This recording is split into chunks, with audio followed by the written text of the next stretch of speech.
സംസ്ഥാനത്തെ സർക്കാർ ആശുപത്രികളിലും സൗജന്യ മരുന്ന് വിതരണം നിലച്ചു. അമ്മയ്ക്കും കുഞ്ഞുങ്ങൾക്കും ലഭിക്കേണ്ട സൗജന്യ മരുന്നുകളും ഇല്ല. തിരുവനന്തപുരം SAT ആശുപത്രിയിൽ അടക്കം പ്രതിസന്ധി തുടരുകയാണ്.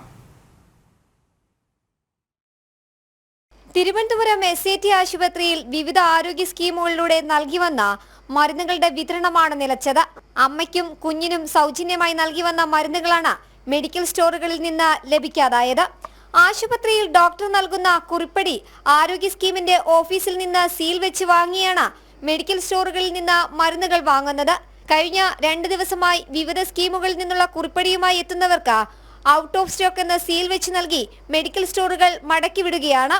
JSSK, കാരുണ്യ, ആരോഗ്യ സുരക്ഷാ പദ്ധതി തുടങ്ങിയ സ്കീമുകളിൽ ഉൾപ്പെട്ടവരാണ് പ്രതിസന്ധിയിലായത്.